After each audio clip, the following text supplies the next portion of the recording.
Welcome to the Sackheads Against Tyranny. It is Wednesday, October 24th, the year of our Lord, 2018. I'm Sackheads BZ. Over there on the right-hand side of the screen is Sackheads Clint. He is the contrarian of the group. I am the bulbous one of the group. Did you say baldest? Bulbous. I am the baldest. I am the baldest one of the group. That's what you said? That's exactly what I said because it happens to be exactly correct. Okay. I am the baldest one. Yes. Of the group. Or did you say ballless? No, not. Listen. I could go there. I'm not going to go there. Look, we'll leave Sean out of this. No, okay. All right. I know, yeah. The guy's not here to defend himself. No, the guy's not here. Perfectly fine. Yeah. I completely concur with that. Anyway, this is the Sackheads Against Tyranny. Yes. As I was saying, that is Sackheads Contrarian Clint. I am the bulbous. Boldest. Bulbous. The bulbous. Bulbous one. Got BZ. As in BULBOUS. Why should I have to think about that, for God's sake? Yeah, well, I don't know.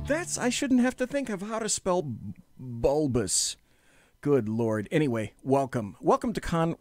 Kanye? Is he in chat? He's in chat. Kanye Bob is in chat. Excellent. Comrade Bob is in chat.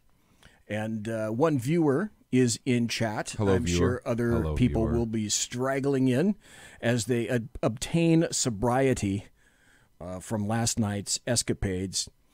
Well, I want to Bigfoot myself just for a moment here. You do? Yes, I do. Okay. I'm going to have Brandon Straka on the show tomorrow night. Oh. He's the entire creator of the Walk Away hashtag. And this will be his second time on. About 3 weeks ago, he was on for a full hour. That was awfully nice of him. Basically, what I'm going to talk to him about is, you already know, I'm sure, what the hashtag Walk Away is. And it's a group of people, predominantly not Caucasoids, who have said, basically, screw it, I'm done with the Democrat Party. And they all give their individual testimonials. And I've watched them for quite some time on all forms of social media for their own personal reasons as to why they're walking away. Well, the Walk Away DC March begins Friday. So Brandon's going to give me about maybe 10 or 15 minutes of his time tomorrow night. And let me ask you, Clint, have you seen or heard one thing at all about the Walkaway March, which is going to be held in D.C. this weekend, Friday, Saturday, and Sunday? Nothing. And they're expecting crowds of literally thousands, plural. I have seen nothing. You go. And that tells me all that you need to know. It's purposely uncovered because they don't want to give any more credence to the fact that it's entirely possible that the Republicans may, in fact, win the midterms. I can come to know, hey, Dave Milner, good to see you in chat. I can come to no other conclusion than that. Any thoughts about that yourself? Because you haven't seen it. I have lots of thoughts about that spin me to lots of different places. If I answer that question with all of my thoughts, that would literally take up probably the entire show. Well, I mean, you look at the media. You're a media savvy individual. You're very aware of what's going on. Stop it some more. That's it's amazing. True. Thank you. Yeah, Dave Milner in chat said, "Sorry, I didn't get here earlier. I had a suspicious package." What were you doing with your package out in that's public? right. Because you can get arrested for that in some places. What we said earlier is get out of this brain, Clint. There's only room enough in here for just one, and that's me, and that's nobody else.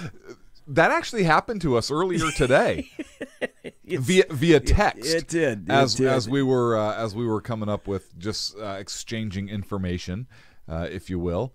And Dave then follows up with, turns out my package has been suspicious for some time. Yes. Okay, Dave Milner follows up a witty quote with a second witty quote. Or perhaps it was a witty cloak. I'm unsure of this. Would that mean unsnipped? Wow, that's a very good question. Right? If it's cloaked and you look like an aardvark, is that unsnipped? Right.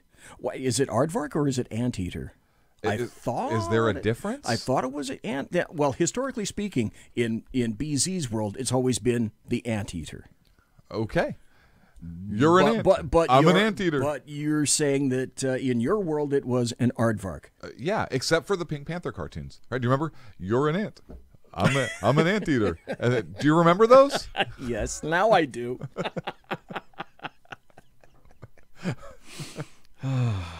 Bringing it back for you. Yeah, it is. It is. Folks, I have something sad to tell you, and on the other hand, it's good to tell you. Now, we've regaled here at SHR for quite some time that we don't have a monetary gateway. In other words, you don't have to spend money. Oh, Mary Brockman, good to see you. Hi, Mary. And Mike is just in chat here. Good to see you, Mike. Hello. Anyway, we've said for quite some time. Are you FaceTiming with all them?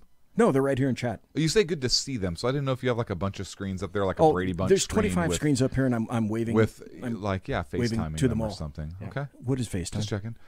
It's it's like a call. It's through Apple, and you can it's like Star Trek on the big board where they'd push and they'd talk to the people on the big screen, like the video chat. That's what it is on your cell phone.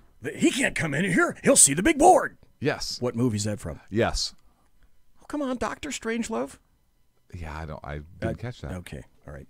Sorry. Anyway, moving right along. What I was getting to is that we don't have any monetary fronts here at SHR, meaning that you have to pay to view our content. Yes. And we've always been very happy and enthused about the fact that we really don't take advertising. Well, we've started taking a little bit of advertising, and we'll have that in at the break. And we did our math, shall I say, this past month. And we looked at the books, and we decided... We have a book? Yeah. Sackhead, Sean, and Clint, and I all looked at the books, and we decided we are a little low in funding. So we are. We thought, we're going to... With all of the equipment, we are upside down. We are, well... In funding. I didn't want to go there, but... Okay, we'll go there. We'll go there. You're a co-owner. You can do that. Yeah, we can go there. All right, so we have opened up advertising. And for us, okay, that's a good thing because I'm about to play an ad. Mm-hmm. But on the other hand, when I tell you which ad we took, please understand that we're in need of money. What? So because we're in need of money, we decided that we were going to don't apologize. No, let's just own it. Hey, anybody's money is okay with us as long as the checks cash, right? Yeah, absolutely. Right? Yes. And this cashed. Big time. Okay. So big time. Someone's money spent, time for We're this. not saying whose. No. Maybe it rhymes with s'mores moros. We don't know. Smorgasbord. Maybe. It might. So anyway, we part of the contract is we have to play this at least once a show. And so I figured, Clint, I thought, let's just get this out in the open. Let's do it soon. Let's do it early. Right up front. So that we don't have this hanging over our heads because I could forget it. No, we don't want to do that. And you could forget it. We have a contract. So we're going to play this commercial up front. And we have a contract-ish. And we'll be right back after this, okay? So. We should just give the money back. Do you think so? Yeah. We need to take a vote. Okay. And now why? All right, hang on. Why? BC, you had one job. I know. See, that's the thing. Okay. Now, all right. Let me make sure that I've got the audio. It's not a job if we're upside down. Okay. I played this before the show, and it was doing just fine. We may just have to come back to it. No. I'm going to do this. So I've got it on. I got to make sure that I've got my volume on. So ready? Okay. Now I know. Okay, go. Now I know. Okay, go. Here we go. Go. Okay. Hi. I'm a spokesperson for the Democratic Party, and I'm here to tell you why you need to vote blue this November. Democrats are the party of love and tolerance. We promote inclusion and acceptance, peace, and goodwill. Mm-hmm. Republicans don't care about any of these things. No. They just want to talk about record unemployment, the economy, and keeping communities safe. Fascists. Yeah. Democrats have positive, practical priorities, like abolishing the Electoral College, eliminating due process, and banning hate speech. These are the values of the American people. Hmm? Yep. Well, at least Americans that live in San Francisco and New York. Yeah. Republicans That's often use fear-mongering rhetoric like Constitution or liberty. Right. Democrats condemn such language as divisive and instead focus on more unifying topics like repealing the Second Amendment or kneeling for the national anthem. Democrats are the party of equality, so much so that we insist upon unconditionally believing women and disbelieving men because, well, feminism. Right. If you ask us to explain this logically, we will scream in your face and call you a misogynist. Republicans want to take away a woman's sacred right to choose to have her child decapitated inside the womb and torn apart limb by limb with forceps. Democrats celebrate the right to violently murder your child because we're compassionate. Democrats believe that women are powerful and independent. They are also helpless victims of the patriarchy who require government intervention to succeed. Any woman who disagrees with us on this is a self-hating, stupid bimbo. No, and you know, it's time someone was finally brave enough to say this. Republicans are racist. Democrats have the same positive message for minorities that we have for women. You're a victim, and you're useful to us. If you disagree, we'll insult your intelligence, but it's for your own good. Republicans want to stop certain people from coming into this country. They cite the infiltration of gang violence or opioids or sex trafficking as reasons to stop illegal immigration. But Democrats accept these as the natural consequences of opening up the borders, which, of course, is the more loving thing to do. Right. Democrats recognize that the key to a better tomorrow is to look forward, not backward. That's why we reject capitalism and all of its greed and instead opt for socialism, which has worked so well every time it's been tried. Democrats are the party of the common people, the poor and the marginalized, the weak and defenseless. While Republicans promise freedom, we promise free stuff. That's how we win over young people. Our goal is to make the government work for you so you don't have to work at all. Republicans are always pushing religion in our faces. We reject their bigotry. Religious people are idiots. Democrats would much rather you sacrifice yourself on the altar of progressivism. The truth is, as the party of empathy, we're just better than everyone else. That's why we spend so much time telling people who don't align with our agenda that they're not just wrong, but that they're bad people. We still haven't figured out that this condescension is what lost us the 2016 election. Nevertheless, we're confident that through censorship, emotional manipulation, and continued bullying that we'll eventually get our way. Why? Because we care about you. So much so that we're willing to wear you down until you fear getting silenced, doxxed, or fired because you don't agree with our agenda. That's love. I'm the spokesperson for the Democratic Party. Vote for us in November. Yeah. Okay, so we had to play that. We got it out of the way. And obviously, folks, you'll be hearing that again quite frequently because we've taken this. I think we signed this contract up until 2020, didn't we? I think, to play this out. Actually, I think it's through 2024. 2020, okay. Yeah. Right. So, maybe 2028. You'll be hearing this again. Oh, hey, welcome to Whiskey Dale. Entering chat. Whiskey Dale. Good to see you. Oh, and 3 viewers. Wow. Who will not be unmasked. Whiskey Dale says... Hello, Nancy Pelosi. Yeah. San Fran Nan. She's one... I didn't want to go here because I didn't want to spill the proverbial beans, but she has been known to sneak into chat as viewer 1875 or something like that. Right now, there are 3 viewers. We believe. And we will not unmask them. We will not. Because that's not what we do. Correct. Whiskey Dale says, into the year 2525, if man was still alive. By the way, Whiskey Dale, I know the name of the group that did that. Do you? In the year 2525, if man is still alive. I don't even know what you're talking about right now. Anyway.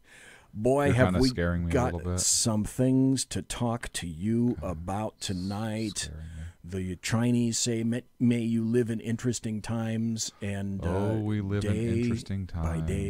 By day. Now let me ask you a question, Contrarian Clint. Yes. I have made it my life's duty from now... You said life's duty. I do. I have made it my life's duty. There's a little bit of it over there, as a matter of fact. I saw it as soon as I came in. I know. I wanted to leave that for Sackhead Sean. It's a perfect just place a present, for it. Because Demi comes in and leaves him presents like dismembered rats. Yes. And she leaves those pieces out on the deck. Yes. And out on the steps. And sometimes if he lets her in late at night, she'll give him a gift on his bed in the bedroom over there, right around the corner. Yep. So I figured I could do no less. Anyway, having done my sacred duty, just behind the door over there, I decided that Whiskey Dale nails it. Yes, you get it. Nice play, sir. Zager and Evans did the year I think it was the year 2510. No, you're right. Absolutely right. Ooh, Right Wing Aviator is in here. Good to see a Right Wing Aviator. Great to see you here on a Wednesday night. My God, Zager and Evans. I didn't think anybody would get that. Okay, thank God for the internet. Anyway, having said that, I've been doing all my shows Tuesday and Thursday night about all the happy stories and the good things that are happening in terms of conservatives and what I think is going to be a challenging election night. Now, of course, let me stop there and hype the program again. Contrarian Clint over there, and myself, and Sackhead Sean, and Jeff Dunitz, and perhaps Jersey Joe, we're all going to be here election night, and we're going to be starting at about 4 p.m., 3 p.m., 4 p.m. Pacific over here, which means that's going to be about 6 p.m., 7 p.m. Eastern, when things are going to start to get interesting and when things are going to start to roll. Now, we have no idea which way these are going to go, but I think I said it last night, and I'll place it this way, and this will be the question I want to ask you, Contrarian Clint. I have what I quantified as guarded optimism about November 6th. That's fair. Okay. So how do you weigh in on November 6th? Swing! Do you mean how do I vote? How do you think? What is your antenna? Your little My Favorite Martian antenna. What signals are being sent to Contrarian Clint about November 6th? If any at all. You might not have any. I'm about to take this a few different directions. Okay. So bear with me. Okay, I will. Because I'm going to talk November 6th and beyond. Okay. Because I do have thoughts on this. That's only fair. In the immediate foreseeable future, I see and I don't think there's a whole lot of people that think otherwise on this point. I think that in the Senate, the Republicans are going to maintain power, and I think they're going to actually pick up seats. I would tend to agree with you on that. That is roughly 3. I think they're going to pick up 2-3 seats. Okay. That's my prediction for the Senate. Okay. The House, the Republicans have a harder road, and I understand that's why you say guarded optimism, and that's why I said I think that's fair. So now here's where I go through. If for no other reason, because there were so many seats up. Oh, for sure. Yeah, just numbers, right? Statistics. Right. Absolutely. So same's true on the Senate, right? The Republicans are really not playing defense in the Senate, like the Democrats are. So I think that there's a lot of things. Thank you, Clint, by the way. My pleasure. My pressure. Under pressure. So there's a few things that kind of lead me to my thought process on the House, and there's some really big things that are potentially going to impact the House elections right now. I think that the Democrats are still very much a threat to take over the House. Yes. For sure. I think that the Republicans, the conservatives, were picking up steam, and I know they have been picking up steam in this race, particularly given the violence that we've seen on the left. Yes. The rhetoric on the left, which is rich now for some of the things they're saying. The horde of a caravan that is on its way to attempt to invade our borders. And all of those things were not just motivating conservatives to action. You also have the president, putting people on the courts and so forth. Oh, yeah. I think that all of those things were motivating and driving Republicans and conservatives and even moderate Democrats, like the Herbert Hoover Democrats, who love America, country first. They just maybe had a different view of things. I think that those really quiet though. They've been really quiet. Well, yes, because otherwise, what's going to happen to them? I think that's a factor too. They're going to get shouted down. So I think all of those things were moving in this direction, and particularly and we talked about this, particularly the violence that we've seen from the left, the horrible rhetoric, the people getting disturbed when they're out with their families, things that have previously really been kind of off limits and taboo, that we've seen this horrible behavior on the left, and have really kind of brought some things culturally to light, and kind of where we are as a country. And I think that was driving some of that or a lot of that conservative vote, and even, like I said, some of those, like, Herbert Hoover Democrats, to use a phrase in an article I read about earlier this week. And I can't remember where it was now, but I don't want to take credit for coining that term, because it was not me. So then you have today. And today you have, and I know we're getting into a few different stories right now, and we're coming up to a break in a few minutes, but it really kind of ties into what I'm talking about. You have several potential explosive devices that are sent to several high-profile Democrats.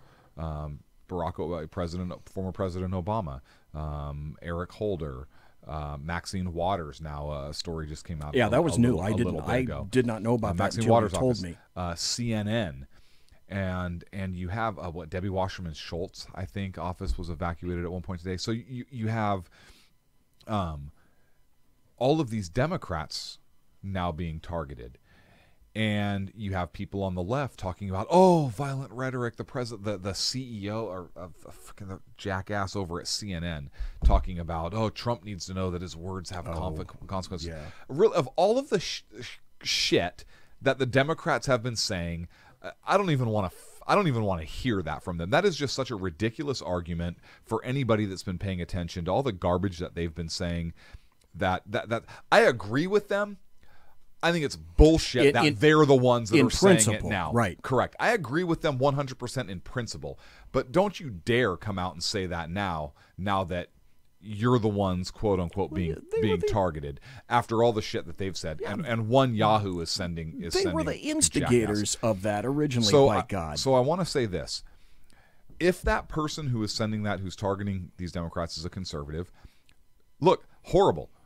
Absolutely unacceptable in this society. And we call the left out when they do horrible stuff and they do violence and they commit violence and they're saying these things. I am absolutely going to call the right out if in fact this was somebody or persons on the right. However, this is where you and I were texting earlier, and you said, "Get out of your head." Yes. Or I said, "Why didn't you tell me get out of your head?" Because you had the exact same thought. And you said you were going to save it for the show.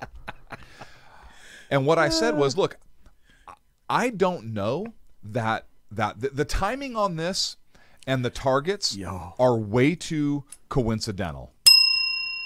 You now have a story where, and these devices seemed to be, and I'm not privy to the investigation. I haven't seen pictures of all of them or anything like that, but the pictures I have seen, they seem like obvious, ridiculous, suspicious packages or devices. Here's how I thought about this. If you saw, did you, let me ask you this first. Yeah. Did you ever see the TV movie? I think it was on cable only. No, I think it was actually on television. I don't remember which channel. But it was a limited series of about 8 episodes about the Unabomber. Yes. Okay. If you saw that series about the Unabomber, all that information is out in the public, and it seems to me pretty evident that information was used by whomever. And so I know where you're going, but I don't know why. I just felt like interrupting. No, it's okay. I love you. We're good. We can have these discussions. I love you too, man. We're like a couple guys just hanging out, having a beer. I know, we are. Beantown Billy's in chat. Hello, Beantown Billy.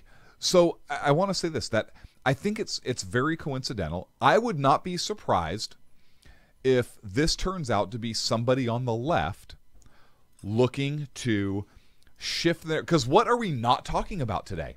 We are not talking about violence on the left. We are not talking about the economy. We are not talking about the horde of invaders heading towards our borders. We are talking about top-ranking, well-known Democrats as victims. Poor babies. And we're talking about violence on the right.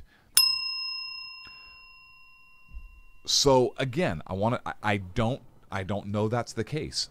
I suspect that may be the case. Yeah. I would not be at all surprised if that turns out to be the case. So where I was seeing, and this is where I don't think a lot of people are paying attention to that. I don't think most people consider that as a possibility. I think some people certainly do. I certainly do. And because of that now, within a week and a half left or 2 weeks left, we can see a shift back towards sympathy for the left. It's a little too coincidental that they all got intercepted, that the bomber was that careless, that they all got picked up and identified, that they all had return addresses to, what was it, some Democratic Party address? No, the return address was to Debbie Wasserman Schultz, and they misspelled their name. Yeah, it seems... It seems something doesn't seem right. I will say that. So I will say this. I think it's possible the Republicans keep the House. I do not think a huge blue tidal wave is coming at all. No. But I agree with you that I'm cautiously optimistic, because I do think that people in this country. I think that the left is so over the top right now that I think there are other people in the country, particularly the more traditional Democrats, those Herbert Hoover Democrats, the people who are not radicals, are kind of starting to see some of that. And maybe they won't vote, or maybe they'll vote for the Republican. But I think that is absolutely going to have an impact on that on this election. I know we're up against a break, but there is an outstanding article. I know you know what Hillsdale College is. Imprimis is their publication. Oh, I subscribe to it. I get it every month. There is a phenomenal article that came out, and I'll have to research it to see who wrote it, because I can't remember it's in my mailbox, and I haven't gotten to it. The gentleman's name off the top of my head. But it talks about how, and we actually mentioned a little bit about this the other last week, I think, about an actual civil war potential, about how we are currently in a cold civil war. I hadn't heard that term before. That kind of resonates, you know? It absolutely does. So if you haven't read the article yet, I absolutely believe you should. If you don't subscribe to Imprimis, I highly suggest you do. And it's free. And it's free, which is why I subscribe to it. Highly suggest you do. They'll kick you up for some dollars every once in a while. You know what? I expect it. Hey, you know what? I've donated. Yep. I've donated to them. I have too. But they phenomenal publication, great article this month, and we're up against a break. You opened a door that both you and I are going to walk right through when we come back. This is only the first half hour. There are a ton of other places to go. Folks, you are listening to Sackheads Against Tyranny. It's a true Shad show with Sackheads Clint right over there. Wait a minute. That means that Sackheads Clint is more like way. Right. Okay. Sackheads Clint is more like right there. And I'm over there. You're over So there. You are listening. Hang on. Yeah, right there. Is that about even? Okay. Oh, and by the way, for people who are watching, because you can watch the Shat Show on the SHR Media Facebook page and the YouTube channel, and now the SHR Media Group is on Periscope. So depending on which watching platform you like, you got 3 to choose You from. can use a Periscope to watch the Shat Show. You can do exactly unfolding right before your eyes. So people that are watching can look over here and see that we are festive. We have our very own Halloween pumpkin. I am a minute over the break, so we are in fact going to take a break. That's your new nickname. What? The Halloween pumpkin. What? Mine? Yeah. Huh, You're okay. a pumpkin. All for forever? No. Okay. Just for now. All right. Well, anyway. You'd be the great pumpkin. Okay. Charlie Brown. All right. Here we go. Conservative media done right. You're listening to the SHR Media Network. Hey, it's Sean from the Sackheads Radio Show, also one of the owners here at the SHR Media Network. Are you opinionated? Have you ever wanted to do your own show? Have you ever heard somebody like the Sackheads and go, yeah, I could probably do that better? Well, now's your chance. Send me a 5-minute clip at sackheadsradio@gmail.com, and maybe you can be part of the SHR broadcasting team. sackheadsradio@gmail.com.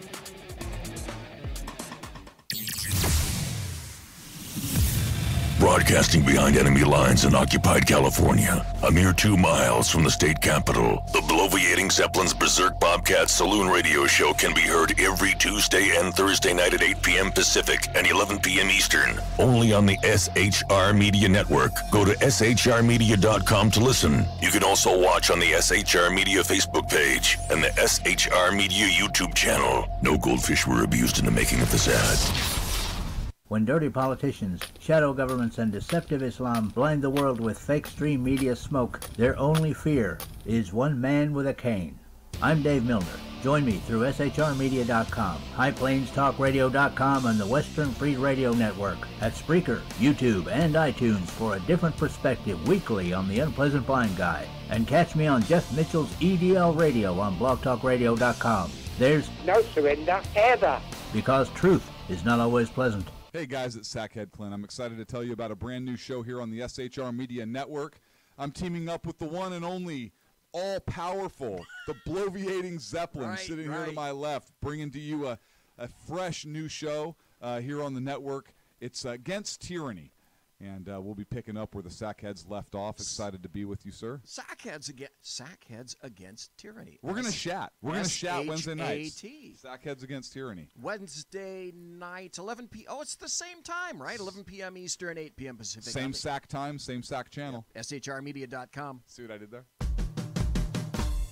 It's your business diva here, Melanie Collette.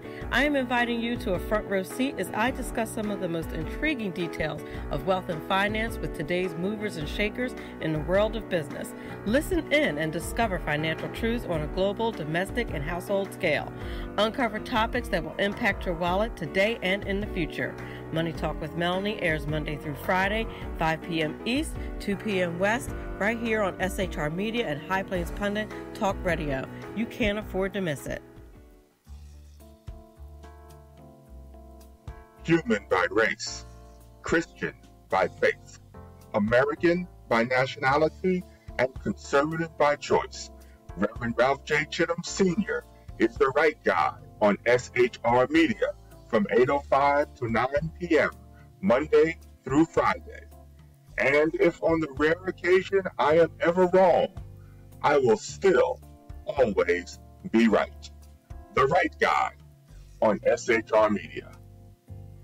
Hey, this is Michael Wright. And I'm Shannon Wright. Join us for The Right Way with Shannon and Mike, Monday through Thursday from 7 to 9 a.m. right here on SHR Media. Why are they joining us? For fun things like sports, politics. Oh, maybe some news and entertainment? And all kinds of other things. Money and recipes and events, all kinds of stuff. Yeah, so join us Monday through Thursday, 7 to 9 a.m. here on shrmedia.com. Hey, BZ. So the plan's working. You got rid of Sacco. Sean is now stepping away. I never even saw him. And I know, and insidious. You know, we talked about this for for the last 3 years, and finally coming to fruition. You know, I'm still in the room, right? It's almost like he's here still. Did you hear that? Yeah, it's kind of. It's amazing. It's kind of at you. It's kind of eerie. Kind of poltergeist. Like a poltergeisty thing. Yeah, Sackheads Against Tyranny. You're listening to the SHR Media Network. This is Sackheads Against Tyranny. I'm Sackheads BZ. That's Sackheads Clint across the way. That's Sackheads Clint right there. Sackheads BZ here.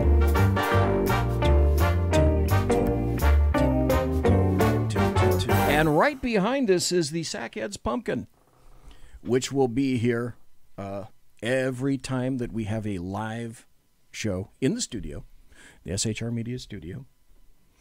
And you, by the way, may as well give a little plug to Imprimis. It's from Hillsdale College, if I'm not mistaken. It is. And who's the guy? I can't think of the name of the guy that runs Hillsdale College. Larry Arn, Dr. Larry Arn. Larry Arn. Mm-hmm. We used to carry some promos from him back in the early days of SHR. So, folks, subscribe to Imprimis, Imprimus. It's free. Hillsdale College. It might even be at imprimus.com, but they send you... I think it's on primus.hillsdale.edu. Okay, there you go. Perfect. Anyway, it's free. It doesn't cost you a thing.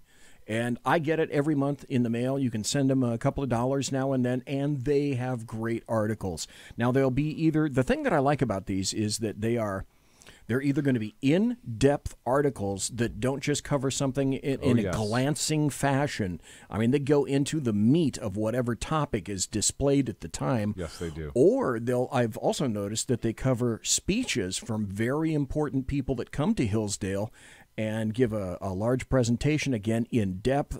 You'll find a lot of things to like and read in Imprimus from Hillsdale College. Just a little plug, I don't get any money from them. None of us here get any money from Hillsdale. Nope. I'm just saying it because they're good peeps and they have great darn articles. And I'm going to tell you something else about Hillsdale, and I absolutely am a huge fan of the college. They take zero taxpayer dollars.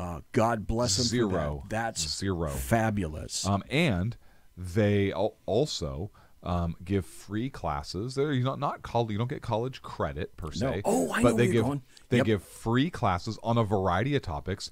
And it is literally in depth. It is their lectures, their lectures on the Constitution 101, Constitution 201, Western Civilization, Great Authors series. I think there's one on, I believe, if I'm not mistaken, there's one on the Roman Empire. They have several different topics. Fabulous. Now, I remember when they released the Constitution 101 class, just that. And at the end, it's 10 about 45-minute to 1 hour lectures. At the end of each lecture is a quiz. So you watch the lecture, you take the quiz. When you complete the class for whatever topic it is, there is a way that they will mail you a certificate saying, hey, you completed Hillsdale College Constitution 101 or whatever. Which is way cool, by the way. It is, and it is the same instructors that teach at Hillsdale, the same professors that teach at Hillsdale University. And again, those are free. They cost $3.99. They don't cost you a single red cent. Yep. I have donated to Hillsdale. I enjoy donating to Hillsdale. If you are looking for a great place to donate some money, I would encourage you to take a look at Hillsdale University. And again, we get no money. We are not affiliated with Hillsdale University. This is literally just me, and I'm going to speak for BZ because I know you're coming from the same place, BZ. Yep. Speaking to you from the heart about an institution in this country that is really rare and that is doing great things for the country and that I believe in anyways. So that's enough on that. Well, that just happens to be very true. Could we go back to the bombs here for just a second? Sure. There are some things that just came to my brain housing group during the break. Now, you said there were some new ones. To my recollection, there were 6 bombs, now maybe 7, maybe 8. 7, I haven't heard 8. That were sent. So they were sent to people on the left or Democrats. 0, none of them go off. All of them are like crudely made pipe bombs, and to me at least, they were conspicuously obvious explosives, and they were conspicuously packaged as such. They were all, here's the deal, because you got to be a moron to think that you're going to send a large package to, I don't know, Bill Clinton, and that all of a sudden Bill Clinton will walk out of his mansion and open his mailbox, and there's something that you mailed to Bill Clinton. And if you're stupid enough to think that anything that you mailed to Bill Clinton is going to go directly to him, you would be maddeningly wrong. So, number one, they're easily screened. These things were all easily screened. They were all easily discovered. To me, it seems it's screaming to me like it's a stunt. It seems like it's designed for maximal optics, maximal political and media optics, and it's not designed for damage. It certainly seems that way. It's gotten the attention of everybody. Mm-hmm. Certainly, that's very true. I'm trying to find a cut over here. The other thing that I'd like to bring out is you have to take things in totality, and you have to look at trends. You can't really afford to look at things in isolation anymore. And so in totality, what I was thinking is, okay, Representative Scalise was shot. The GOP politicians all over the place have been harassed like crazy. Holder got through saying, kick him. What's her name? Mad Maxine said, hey, confront him wherever you go. Yell at him. Don't give him a moment's peace. Obama says... Hillary Clinton says you can't be civil. No civility. Right Obama now. says that you got to throw him out. Waters says all kinds of stuff. You got to harass Trump supporters. And then Antifa beating people. So, look, to me, I'm not thinking this way, except that history moves in patterns and trends. So I submit that a logical thinking human being has, like me, been dragged kicking and screaming into questioning situations like this. Well, why would you not question a situation like that? Because I think there are. I have to think about it. I think there's a portion of the population that doesn't have time or the wherewithal or the interest to think in depth about these things. That's just my take on it. They're going to see a snip on the media. Oh my gosh, all this is sent without thinking into that. Well, okay. The people that are going to there's the people that are going to think into that are people who are suspicious by nature. That's it. Or people maybe who guilty who are right guilty right but this is my point, right? How many people would look at a situation and say okay, actually take a moment and look at everything and come up with other possibilities. I'll bring it up like a crime scene. Okay, I'll use it in terms that you probably understand. Okay, a crime scene. So somebody is there, and they are dead in a vehicle that was perhaps looks like it was in a crash. It was in a ditch, and they're still seat belted into the vehicle. And the car's upside down in water. No, car's not upside down in water. And they're kind of in the vehicle, and they have urine stains leading up. They're laying on their right side in the vehicle, and the urine stains are leading up towards their left leg and hip area, and their neck has been broken. Most people would look at that and say, oh, this individual died as a result of the car accident. But people that tend to look at the whole picture would look and say, oh, this person is laying on their dead in the vehicle, laying on their right side. However, the body releases things upon death, and the urine stains are running up against gravity. Correct. This person may have been killed and the accident staged. Two different ways of looking at things. Most of the public would not take a look at that and look at all of those things and come up with that as a possibility. And I think that's what you have in this case. I'm not saying that, oh yeah, it was a left-winger who did that. No, I have absolutely no way of knowing that. I'm not part of any investigation. However, you have the ability, BZ, and me, just because I'm skeptical of everything, really has the ability to look at everything and think about alternate possibilities. And I don't think a lot of people do that.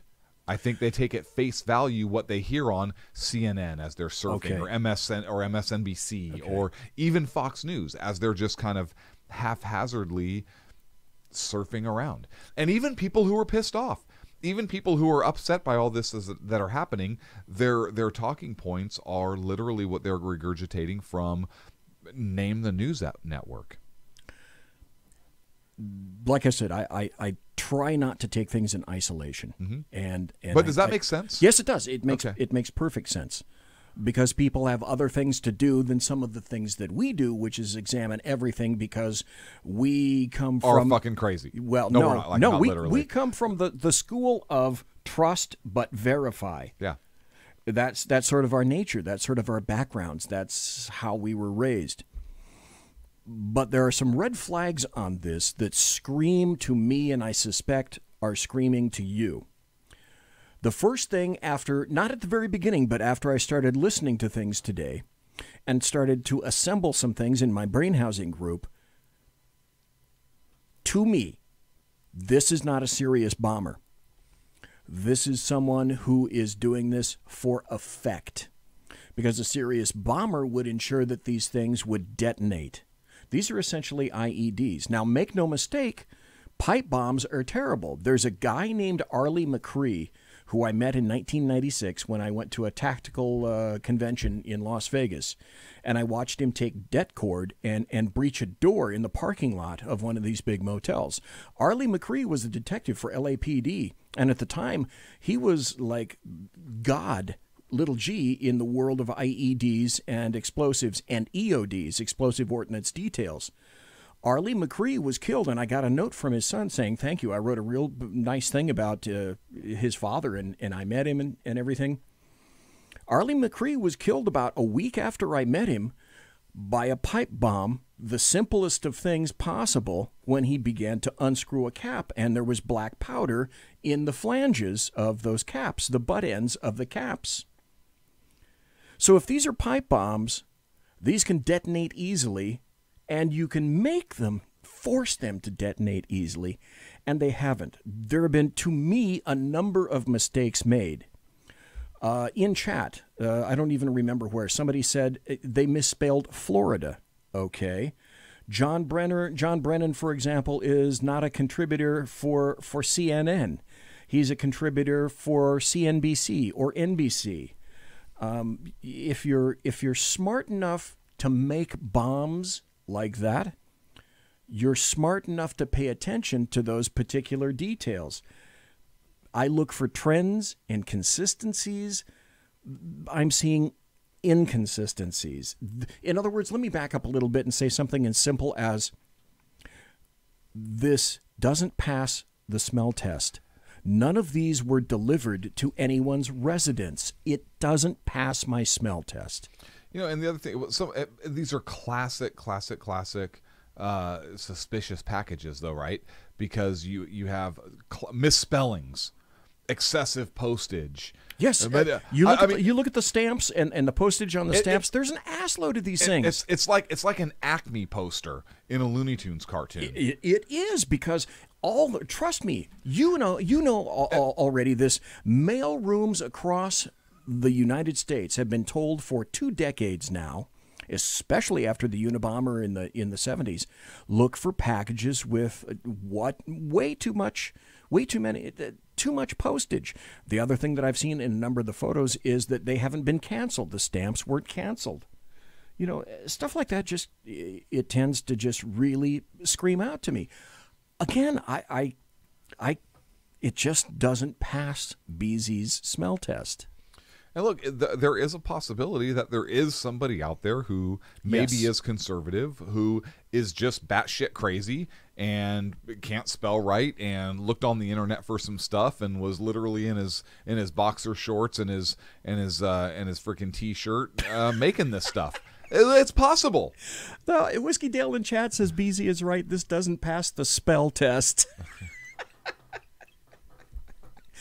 Oh, thanks, Whiskey Dale. I needed that. So the big thing is, though, what are we talking about right now, and what are we no longer talking about? Let me ask you one quick question. Yeah. Do you think this? And I believe A, it's a guy, and B, do you believe this person is going to get caught? Yeah, I do. Yeah, I do. And quickly. And yes, exactly. I believe this person is going to get caught within a week.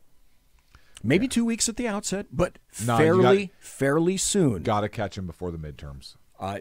If for no other reason. And I'll tell you what, as I think you already said, and I talked to Sackhead Sean, I had dinner with him tonight, and he and I both agreed. If this is some conservative or right-leaning fucktard, this asshole needs to go to prison. Oh, 100%. This asshole, a political affiliation, ideology, it doesn't make any difference. Absolutely. Whoever you are, you need to go to prison for acts like this. 100%. Forever. Yes. Forever. You cannot operate a civil society on crap like this. Nope. This kind of crap has got to stop. And look, I'll tell you something. I'm very proud of it. I want to see the difference in reactions. The right came out. President Trump used the rally in Wisconsin. Yeah, and used his bully pulpit for good. Yes. He denounced it. He said, and I don't have the exact quote. I don't have the article up in front of me right now, but he denounced the act. He said this incivility needs to stop immediately. We need to come together. He is 100% right. Scalise came out and said, this is horrible. Condemn it. Sarah Sanders condemned it. Across the board, we are condemning it. Across the board, conservatives have condemned this act. Whether you're a progressive, you're a liberal, and you just want to bring the conversation somewhere else, or whether you're a conservative and you're doing this, whatever the bad guy ends up being, this is 100% unacceptable, and we condemn it. If this situation were reversed, you wouldn't have the left condemning. You wouldn't have Antifa condemning this violence. You'd have we can't be civil right now. That's right. I understand why they were driven. They were driven by Donald John Trump. Yeah. They were so desperate that they felt they had no other way to express their desperation except to do this. And this is why when the fucking CNN jackass comes out like he did today, he's like, oh, this horrible rhetoric from the president needs to stop. Blah. Fuck you. Well, yeah, fuck you. The other thing because do you remember you don't ever call anybody out when they say shit. You didn't say that with Maxine Waters. You didn't say that with Hillary Clinton. You didn't say that with Eric Holder. You didn't say that with anybody from Antifa who's out there on their videos. You don't say that to any of these kids on the college campus. You say it when this happens, and the right is already denouncing this act. Well, and 2 other points. CNN said that fake news. CNN said, oh, yeah, and there's another one of these that was mailed to the White House. No, there wasn't. That was fake. And look, I bring it out because if people don't draw that inference, if they don't understand, if they haven't seen that for themselves, I want to bring that up. And maybe if somebody hasn't been paying, I know our listeners are all good, and I know they pay attention, but maybe somebody will hear this who's not a regular listener and say, oh shit, that's true. The conservatives, the Republicans actually did condemn this, and yeah, the Democrats don't condemn this. And why are the Democrats who are saying all this stuff now all of a sudden on the Republicans when they're condemning it right away? The hypocrisy. The hypocrisy is so sickening. Non-stop. BZ, can we? Non-stop. And when I say we, I mean you or Sean, because I can't. Can we as SHR come up with a compare and contrast in terms of when violence happens, the reaction from the right as far as how we condemn it and so forth, versus the words and actions on the left when violence happens and they're the ones that committing it? You know what I should do? I should do a flow chart. Look, but I'd like actually their actual words. Here's some words. Here's some words. Now, Trump came out today and, just as you said, in the specific words, he condemned those actions. Yes. The first reaction to that from the American media maggots was, he didn't do that enough. He didn't do it harshly enough. Okay, so now there are gradients of condemnation over in the American media maggot universe. He wasn't sufficiently strident about it. Blow me. Yeah. So, but is there a way we can take, and I'm talking prominent, I'm not talking some wingnut off the street, because we can find 1,000 of those, but I'm talking about prominent Democrats versus prominent Republicans, prominent Democrats saying horrible, hateful, spiteful words. So you're looking like a comparative list? Yeah, I'm looking for a comparative audio for audio. Barack Obama, Donald Trump. Hillary Clinton, Ivanka Trump, because that's all Hillary Clinton was a fucking first lady. She never made it to president. And so, like that. I saw what you did. Oh, she was a Secretary of State also, which was, good job. Okay, that's enough. So, and basically a compare and contrast, right? A de Blasio and a Scalise. Right. So, and basically hey, look it. When violent things happen against Republicans, here's what you hear. Crickets or nothing, right? When violent things happen against Democrats, here's what you hear. Boom, the condemnation. If we could do that, I think that could be a powerful audio piece. Now, you asked me what would happen with elections. I want to kind of jump backwards here for a moment because my thought process actually wants to continue along. I think that the Republicans can, looking beyond the midterms, I think the Republicans can keep power through and win through the 2024 presidential election and potentially up to the 2028 presidential election. And here's why I say that. Wow, okay. This is heavy. Here's why I say that. I read an article, and I can't take credit. I can't take credit for one part of this, but I can take credit for carrying out as far as I did, and I'll list my reasons for it. I read an article that suggested that Nikki Haley would be an excellent running mate for Donald Trump in 2020. I think I saw that also, and I might have sent that to you. And I agree with that 100% on several different levels. Right? You have Pence did his job. Pence has been a great vice president.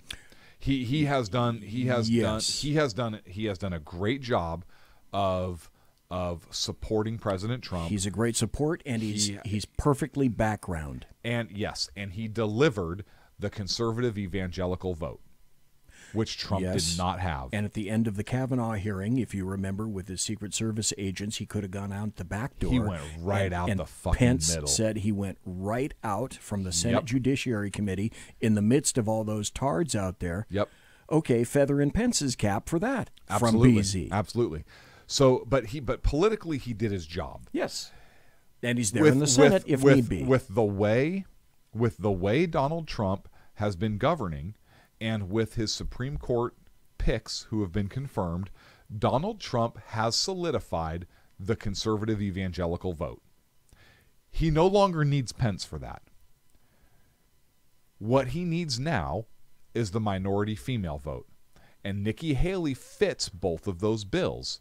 She's Indian. Okay. She's Indian American. Right. Not Native American. Not Native American, but from India. From India, the country. Yes.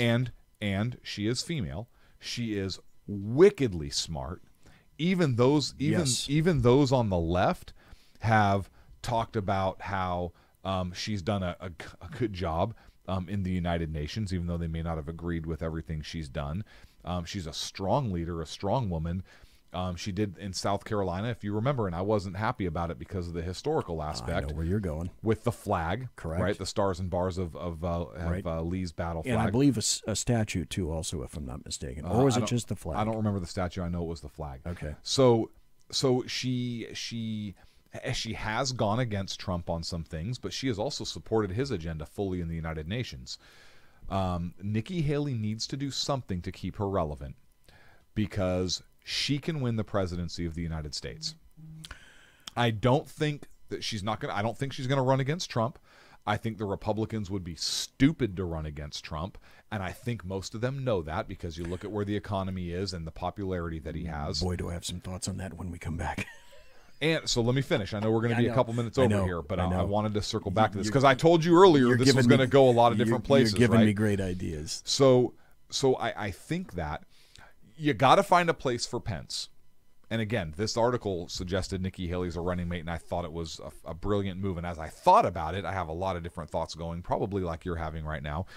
And you got to find a job for Pence. What that is, I don't know. I don't know what's going to happen with Jeff Sessions. I don't know what's going to happen with the UN. Oh, that there you go. That's another. I don't I don't know what's going to happen with Mike Pence, but you can't just get rid of him, because that's not fair. He's done everything you've asked, and he's been a solid vice president. So you have to find something prestigious for him. You have to find something that's not a firing or a downgrade, so to speak. You have to find something very, very, that suits the man, because he has done a tremendous job.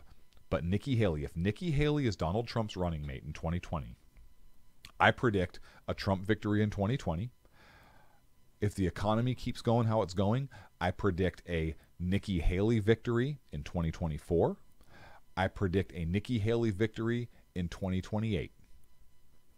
Wow. Okay. You're going places unanticipated. Folks, we got to take a break. We're going to be right back. And that gave me some thoughts, and I bet it gave you some thoughts as well.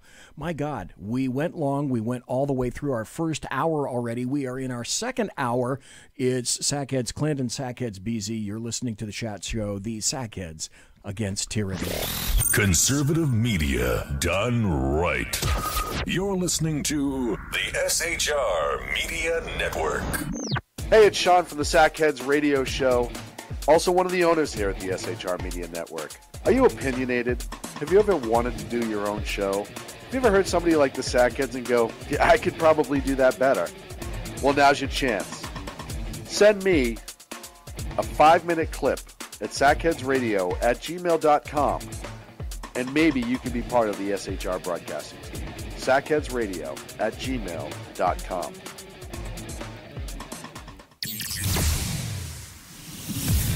Broadcasting behind enemy lines in occupied California, a mere 2 miles from the state capitol, the bloviating Zeppelin's Berserk Bobcat Saloon Radio Show can be heard every Tuesday and Thursday night at 8 p.m. Pacific and 11 p.m. Eastern, only on the SHR Media Network. Go to shrmedia.com to listen. You can also watch on the SHR Media Facebook page and the SHR Media YouTube channel. No goldfish were abused in the making of this ad.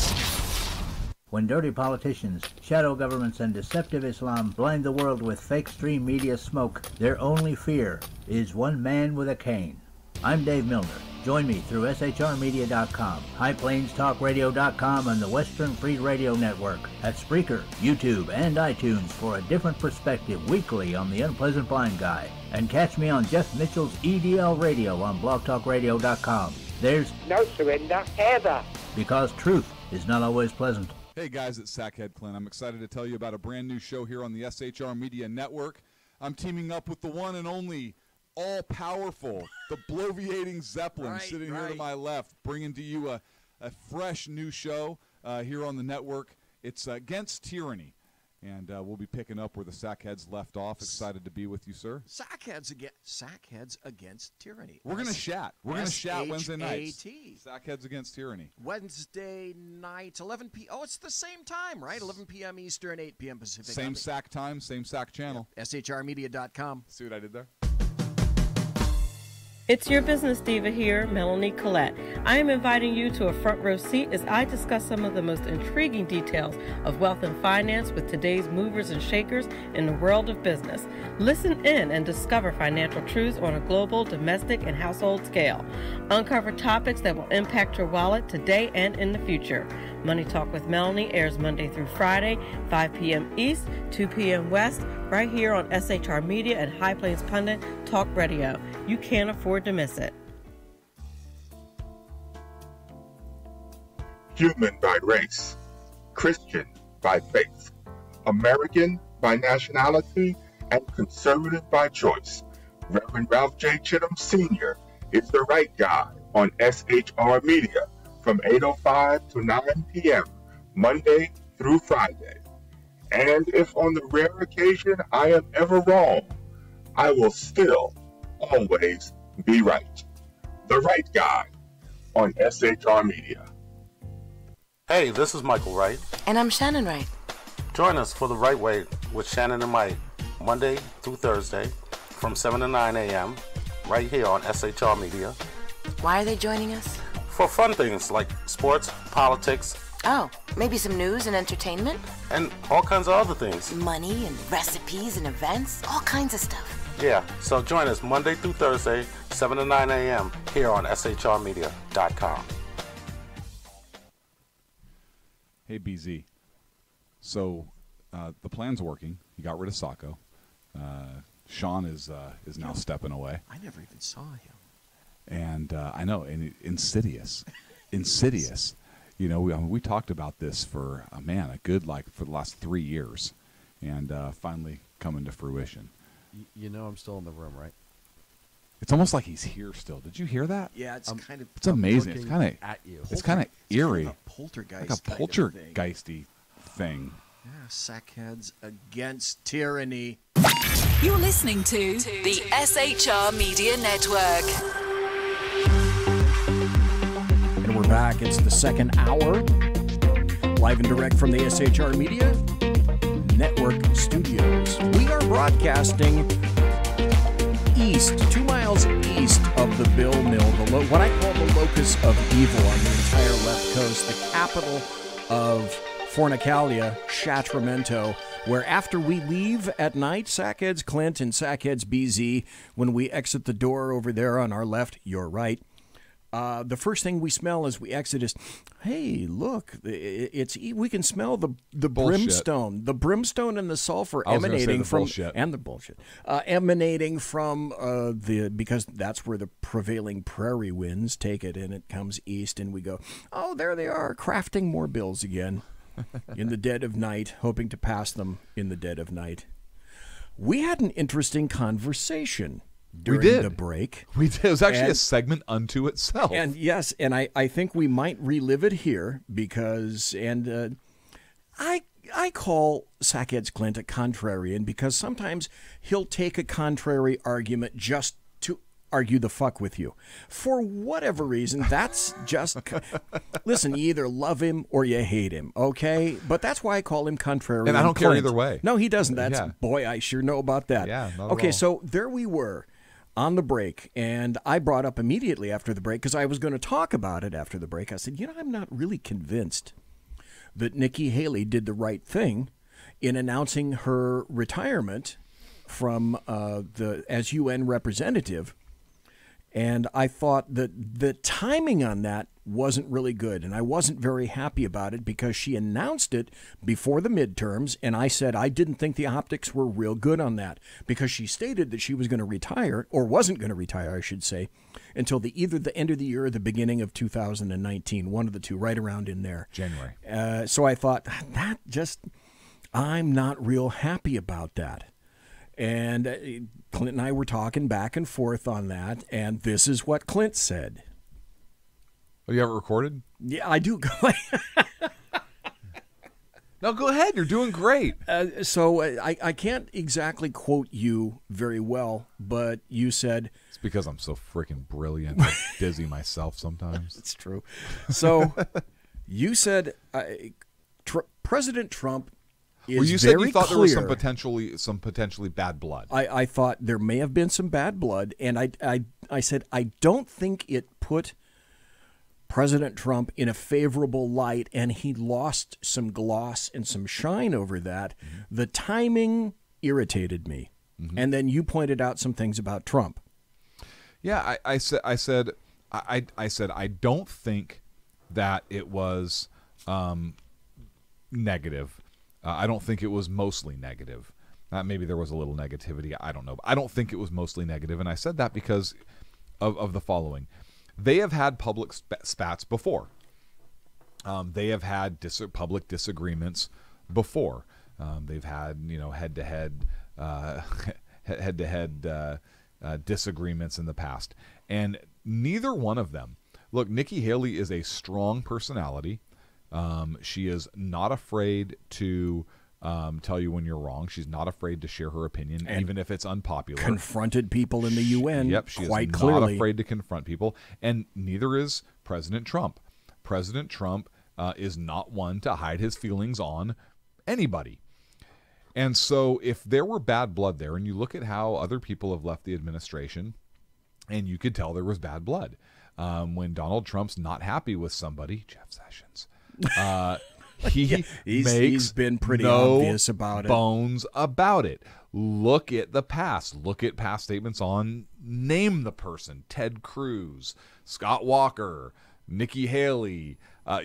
Oh God, Name who was right? the social media chick that was in there and then invited a ton of people into the White House without making prior arrangements with anybody in the White House, and then wonders why she gets her butt kicked out of the White House? And she was a friend of his from The Apprentice. Omarosa. Yeah, was that her? Yeah, I think so. Okay, I think you may be right. So anyways, there so was no love lost. When there's she was stupid. When there is when he does not like somebody and he is not happy, he makes no bones about it, and neither does she. And that did not happen in this case. President Trump said he knew about this 6 months in advance. See, and that's what I had not remembered. That's what I had not factored. He said that the outgoing delegation and the White House have been very complimentary of each other. President Trump made several statements about this is nothing that has to do with anything negative. She has done a fantastic job. She's a valued member, blah, blah, blah, blah, blah. And so because of those things, just having historical context for both of them in terms of behavior patterns and personality, I don't think that this was any type of firing or as a result of any kind of falling out.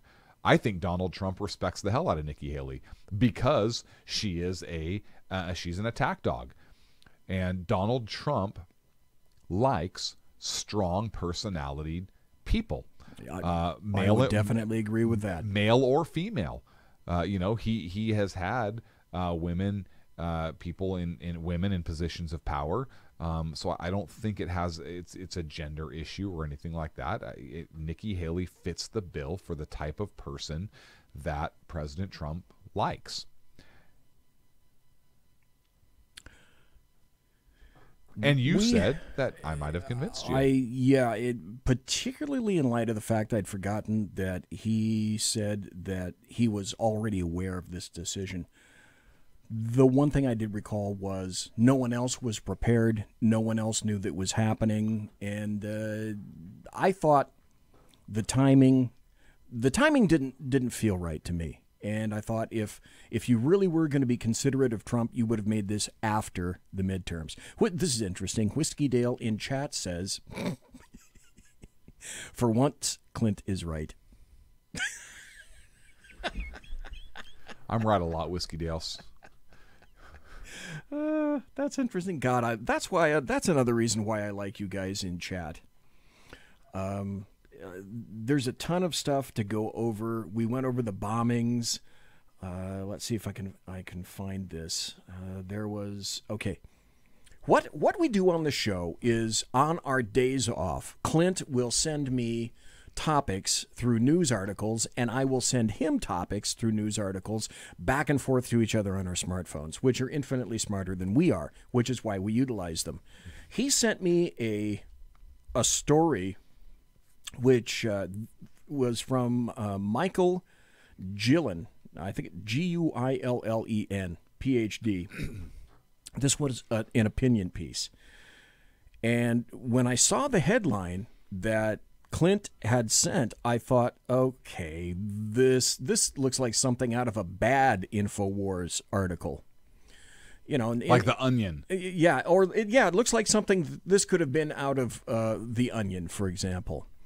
Or God, what's that other one? There's another funny thing called Babylon Bee. Folks, if you haven't been to Babylon Bee is very similar to Onion. And I make this because, and I didn't mention it until now, Mary Brockman sent a link in chat to the Babylon Bee.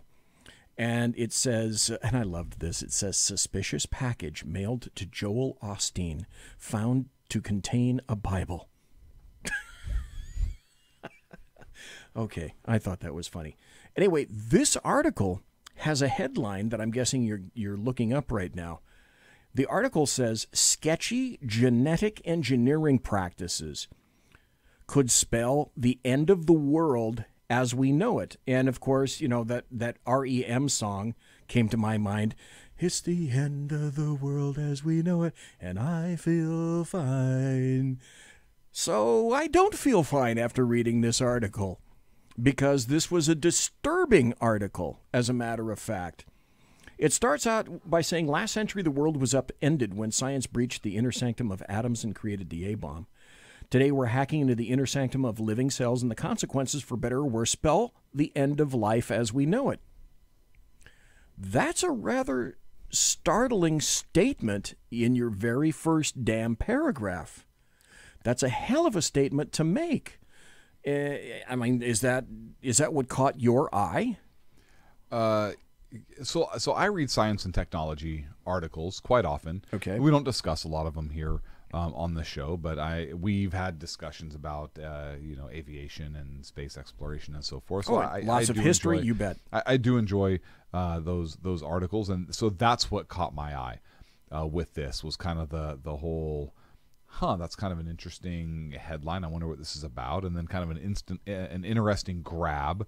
And is this guy just being melodramatic or looking for ratings or whatever? Yeah, because you could say this is like almost way over the top, way melodramatic. Over the top. Yeah. So I thought maybe this person was like being way over the top dramatic, kind of like how we like to do sometimes, right? Sure. In order to prove a point. Yeah. And I thought that's kind of interesting, because I like people that do that, because we do that. But then I thought, holy fuck! As I actually read this, this guy is not bullshitting, because he also brings up some incidents that I had completely forgotten about. Mm-hmm. Yeah, go ahead. Today's drama began several years ago when genetic engineers from Harvard, MIT, and UC Berkeley co-developed powerful gene editing tools that now make it possible for us to directly monkey with DNA at will. The tools go by the name of CRISPR, which stands for, are you ready? Hope you're sitting down for this. Clustered, regularly interspaced, short palindromic repeats. So what he says in plain English, basically, is that CRISPR is making possible scenarios once considered right out of science fiction. And you're quoting his article. I am. They are unprecedented developments ranging from utopian to dystopian. Okay, this guy's got me hooked right here. This article has got me hooked. I was so excited for you to read this. And because I'm thinking, oh yeah, okay, this is kind of what BZ thinks about the digital world. That post is coming. So he said, first, okay, here's the good. Using CRISPR and other tools to treat genetic diseases, of which there are thousands, everything from cystic fibrosis to hemophilia, breast cancer, diabetes, autism, and even obesity. Oh, thank God there's a cure for BZ. And hemophilia, which is one thing the left can't stand. Right. Oh, that's homophobia. It's an obia, right, okay. Of some sort. So patients with Duchenne muscular dystrophy, DMD, for instance, have a defective gene that fails to produce enough dystrophin. That's a key muscle protein. And recently, doctors at Nationwide Children's Hospital in Columbus, Ohio, injected healthy genes into 4 DMD boys and obtained what he considered to be very encouraging results. Okay, so that's a good thing. Now, he says, now we have to consider the sketchy. Using gene editing tools to mix and match disparate species. Okay, this could go badly. This could go right out of like a Michael Crichton novel that we may have read 1,000 of times. This could go directly like 4 or 5 Michael Crichton novels that he's read in the past. By the way, anybody, did you know that Michael Crichton, the author, was 6'8"? He towered over everybody else. After he'd write a book, and then he'd go on the book circuit, and he'd tower over people. That was his job. He passed away, though, regrettably. Okay, so please note, this is not your grandfather's selective breeding practice. As I write this, he says, this is where it gets really bizarre.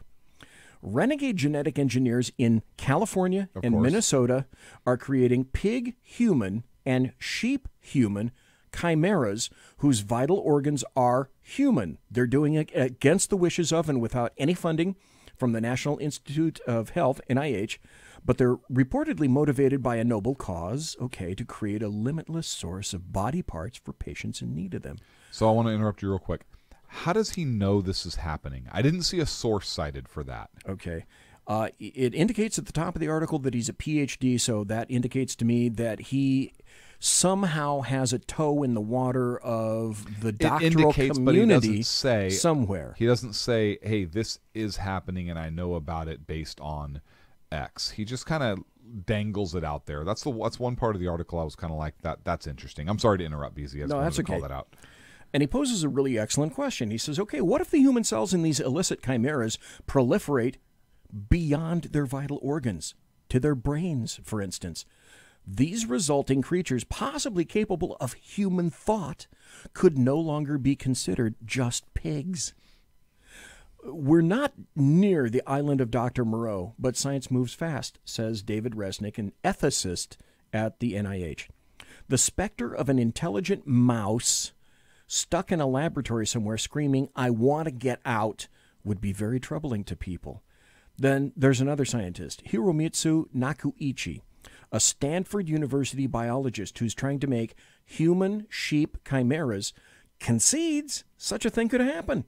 If the extent of human cells is 0.5%, it's very unlikely to get thinking pigs or standing two-legged sheep, he says. But if it's large, like 40%, then we'd have to do something about that. Well, that begs the question, okay, what? Dave Miller in chat says, what's the law? And Dave, the law is there is no law. There is no law. Oh, keep reading. Dave. Just wait, Dave. It gets better. Oh, yeah. If you think this is bizarre. Just wait. Yeah, we're going to keep going. Finally, the unnerving is using CRISPR to create novel organisms from scratch.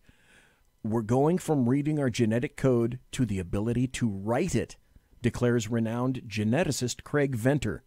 That gives us the hypothetical ability to do things never contemplated before. Stop. What do we know about people?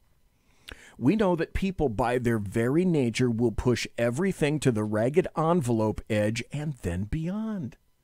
To that end, geneticists launched the Genome Project Right, GP Right. It's a global initiative intending to redesign existing genomes and synthesize living organisms sprung entirely from the human imagination. So if you can think of it... It launched. They launched the project. They launched it. Okay. I want to make sure our listeners understand that. Okay. That's not something they're looking to do. That's not a hypothetical anymore. The project reality. Has been launched. Okay, so go ahead. So he continues. He says, I love science, and I trust in its motivating desire to understand the universe and improve the human condition. But, just like I said, if we've learned something, anything, from our hacking the atomic nucleus, it's this. The sketchy and unnerving consequences, such as nuclear power plants and H-bombs, severely overshadow the good ones, such as nuclear medical devices that treat cancer and routinely save lives. Witness our current nail-biting efforts to keep nukes out of the hands of North Korea and Iran. He says, although I foresee a good deal of goodness coming from genetic engineering, I'm inclined to commiserate with the late Eugene Chargaff, eminent Columbia University biochemist and DNA research pioneer. He says, quote, the nucleus of the atom, the nucleus of the cell, he wrote in Heraclitean Fire, Sketches from a Life Before Nature. In both instances, do I have the feeling that science has transgressed a barrier that should have remained inviolate? Mm-hmm. Yeah, and look, so when I sent you this article and you kind of responded back to me, I said, look, there are some things that we should not screw with.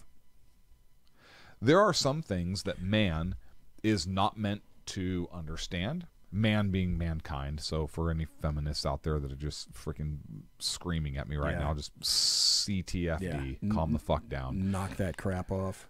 And go get your husband a beer. So, what? I'm married. Okay, that happens. I'm married. So, hey, my wife isn't in chat. Perfect. Okay, there perfect, you go. Perfect. Yeah. If so, I'm going to apologize. I'm going to get my ass kicked later for that, I'm sure. But look, box wine. Okay. If there are some things that are not meant to be screwed with. There are some things we have no business monkeying around with. Nature. So you can't even say monkeying around anymore. Right. Nature has a way to make us pay the price when we fuck with things that we should not. If you're an atheist, okay, nature. If you're religious, God has a way to make sure that we don't get too big for our britches. And so thinking about the consequences of this, particularly creating creatures from scratch, and it's going to go a couple different directions. We know that the science exists to clone people. Yes. Correct? Yes. Dolly the sheep was the first. The very first clone. So if we clone a human being, now you have to have the argument of, particularly if you're religious, if you're an atheist, it's really not a problem. Or if you're, don't really believe in a higher being, it's maybe not really a problem. But for me, it's a problem because if you clone me, does the second me have a soul?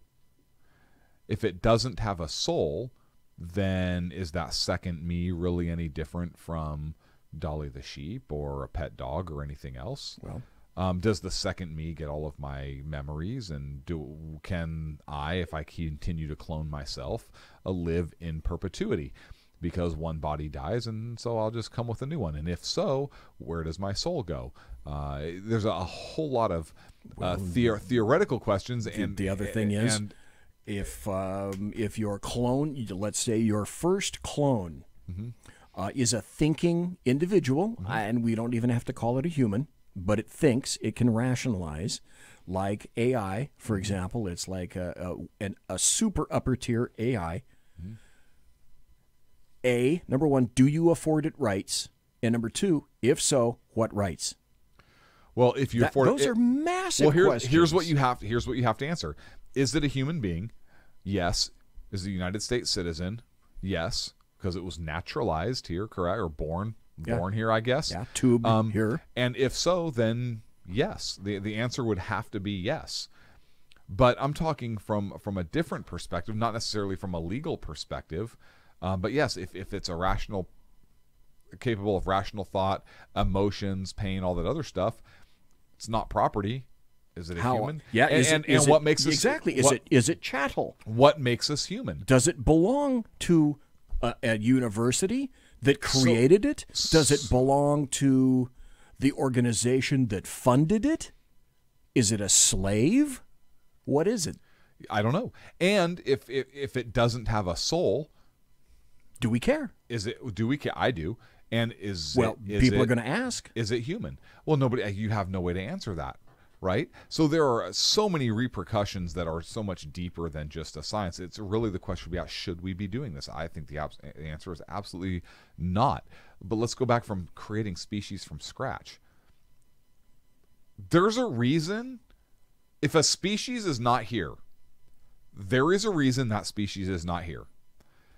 If we start fucking with nature and either bringing shit back that has long been extinct, like those scientists in Russia, I think I sent you that article also, right? They're trying to create some animal or something that they found some DNA preserved in the permafrost. Who's to say that you couldn't find a woolly mammoth?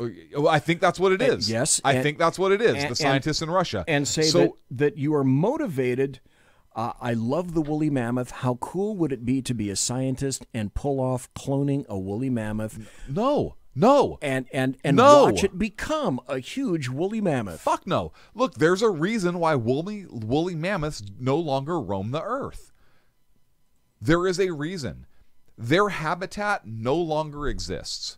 For whatever reason, have the argument. I don't care. I don't know. You're being awfully judgmental on that. But I was always a fan of woolly mammoths. There's a reason why they are not here anymore.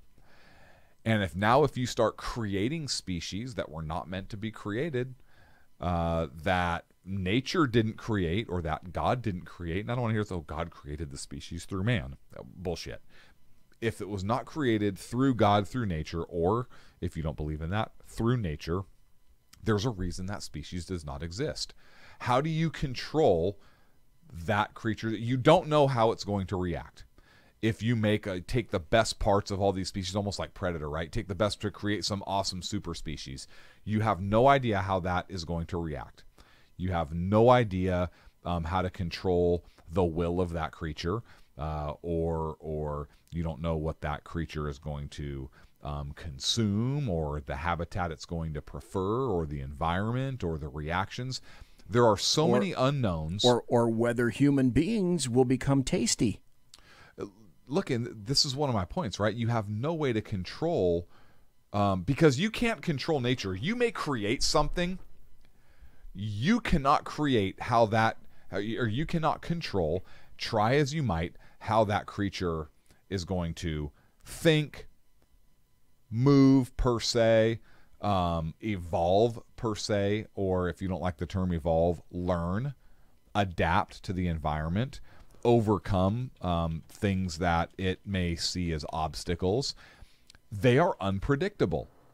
Anything you create in a laboratory is 100% unpredictable, as much as you think you can control or predict it. It's never existed before. And on that heavy note, we're going to go to a break, and we're going to come right back. I tell you what, when we come back, I have a question that just came into my brain housing group that I'd like to ask you, Clint, and the other people listening. Folks, you're listening to the Sackheads Against Tyranny. It's a true chat show, live and direct right here on the SHR Media Network, shrmedia.com. We're going to be right back. Or are we? Conservative media done right. You're listening to the SHR Media Network. This is Sackhead Sean. And this is Sackheads Clint. And Sackheads BZ. Join us for a very important SHR Media special report, Election Night, November 6th, as we cover midterm returns live from the SHR Media Studios. Not only will we have the best live election coverage, we'll have our very own SHR reporters on scene around the nation to keep you immediately updated. We'll start at 4 p.m. Pacific, 7 p.m. Eastern, and go until, well, it's over. We may have some choice comments to make along the way. For the best midterm election night coverage, go to shrmedia.com and watch the show on Facebook, YouTube, and on Periscope. shrmedia.com, be there. Hey, this is Michael Wright. And I'm Shannon Wright. Join us for The Right Way with Shannon and Mike, Monday through Thursday from 7 to 9 a.m. right here on SHR Media. Why are they joining us? For fun things like sports, politics. Oh, maybe some news and entertainment? And all kinds of other things. Money and recipes and events, all kinds of stuff. Yeah, so join us Monday through Thursday, 7 to 9 a.m. here on shrmedia.com.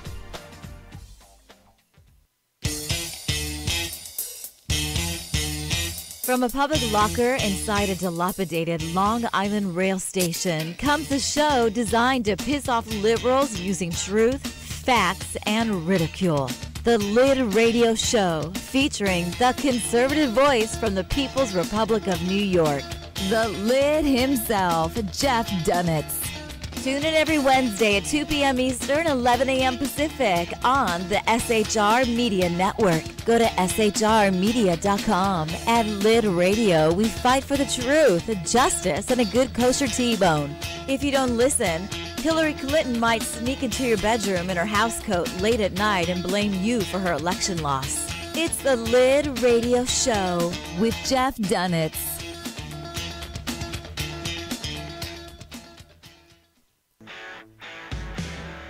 Hey girls, Carry Girl Gear is here. More and more women every day are concealed carrying, participating in competitive shooting, and getting firearms training. It's not a boys' club anymore, and we don't have to shop in their stores anymore either. Finally, a cool and unique clothing line just for women. Dope tees and hats for the patriotic concealed carry and 2A girl. So what are you waiting for? Go check out carrygirlgear.com today. It's your business diva here, Melanie Collette.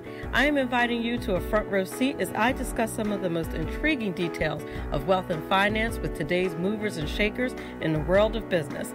Listen in and discover financial truths on a global, domestic, and household scale. Uncover topics that will impact your wallet today and in the future. Money Talk with Melanie airs Monday through Friday, 5 p.m. East, 2 p.m. West, right here on SHR Media and High Plains Pundit Talk Radio. You can't afford to miss it.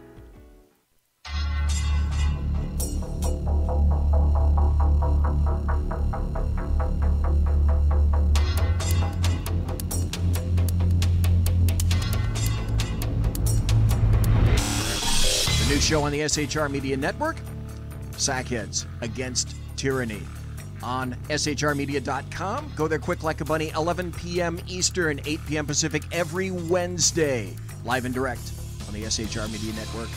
SHRmedia.com. Be there.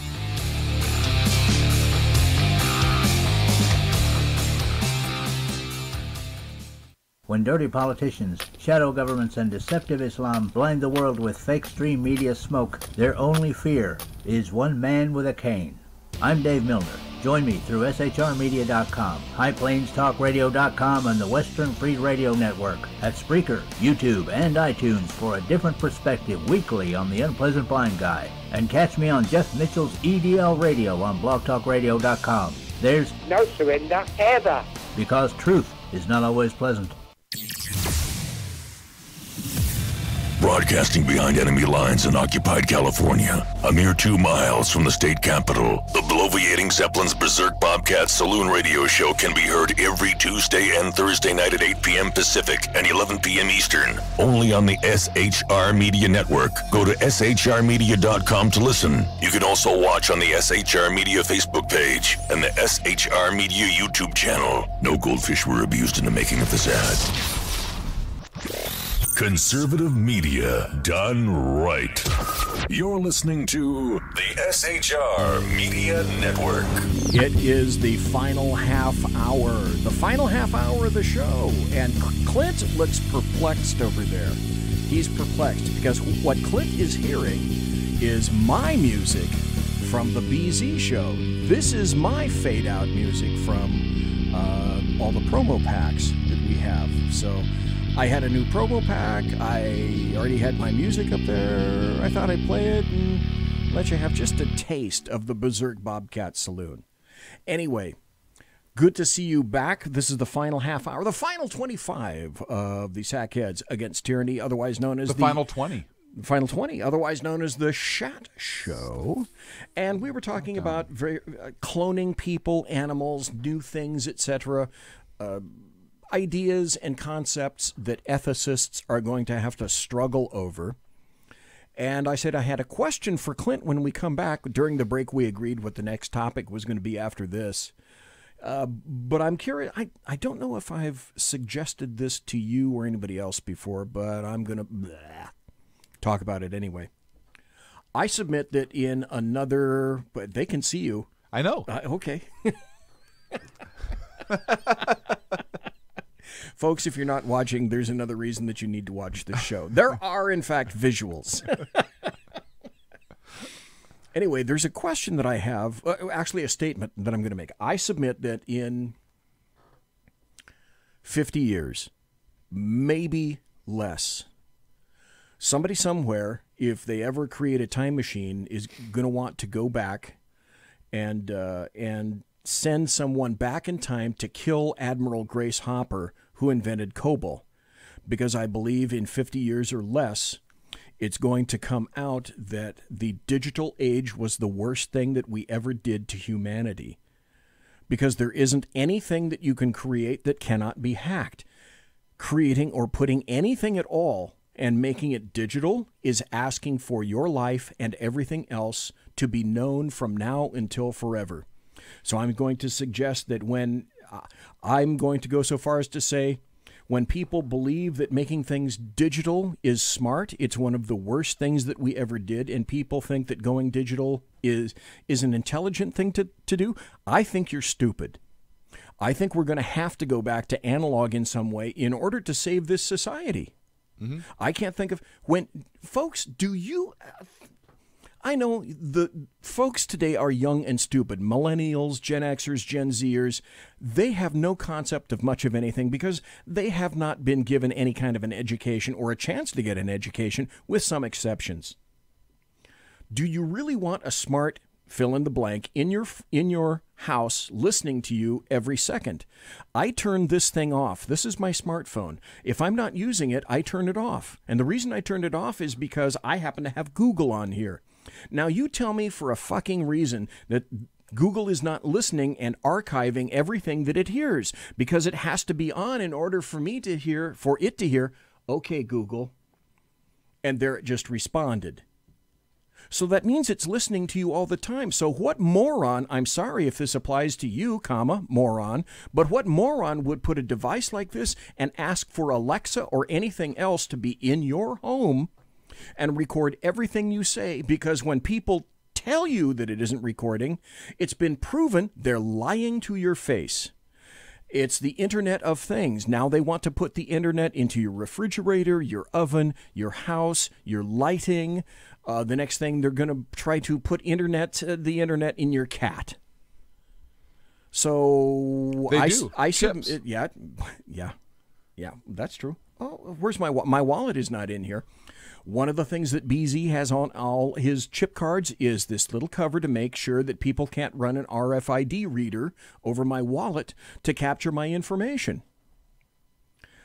The digital world will turn out to be one of the worst things that ever occurred. And if we have a catastrophe that's man-made, that doesn't involve like analog violence, but involves digital violence or nuclear violence or some kind of a terroristic transgression of some nature, it's going to be digital. It'll come from the digital age. We know for a fact that vehicles have already been captured digitally, and uncommanded moves have made cars move out of a lane, etc.